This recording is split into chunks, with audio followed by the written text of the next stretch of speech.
Hey guys, this is Mama Maid. Welcome back to another Coupon Topic Tuesday video. I have a whole bunch of these that I will have linked in a playlist in the description box below. So definitely check that out if you're new to my channel.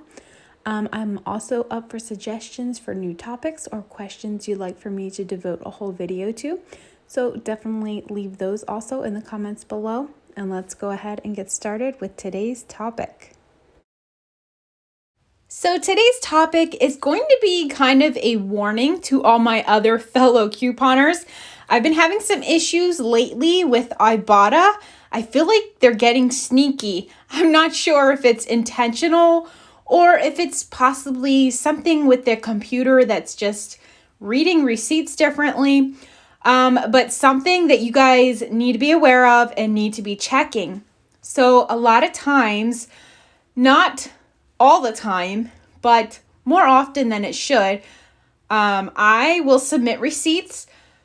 They will have products that I don't even have to scan and verify, and it already recognizes them.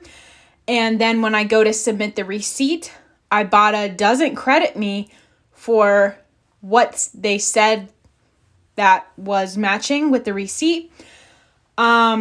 And they don't even send like an email saying, I'm sorry you didn't have the right product.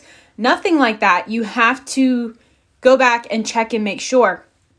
I have already had to scan the barcodes and they only gave me credit for one, even though I checked off two.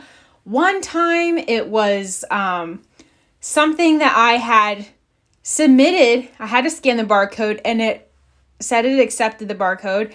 And then it still didn't credit me. And then the one time I purchased 2 of the Fruit Loops and it only gave me credit for one of them, even though it automatically recognized that I purchased 2. So I am not sure, guys, what's going on. I will say this. Ibotta's customer service is pretty awesome. They always get back to you and they're very quick. I would say within 1 to 2 days. They usually get that resolved for you. So their customer service, I believe, is probably aware of it. But just be aware when you do have to contact customer service, oftentimes they will want actual photos emailed back to them of the products and of the barcodes.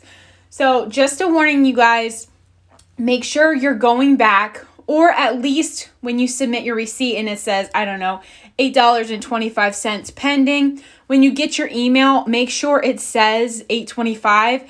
And if it's a number that you don't remember, it should be more than if you received a bonus, or if it's less than what you thought it said it was going to be, go back in your Ibotta and check and see what it didn't give you credit for. So just a warning, guys. I feel like it's a little sneaky. I don't know, but just a warning, you guys, make sure you're checking your Ibottas, making sure you're getting back all the rebates from the receipts that you send in. All right, guys, thanks for watching this video, and I will see you in the next one.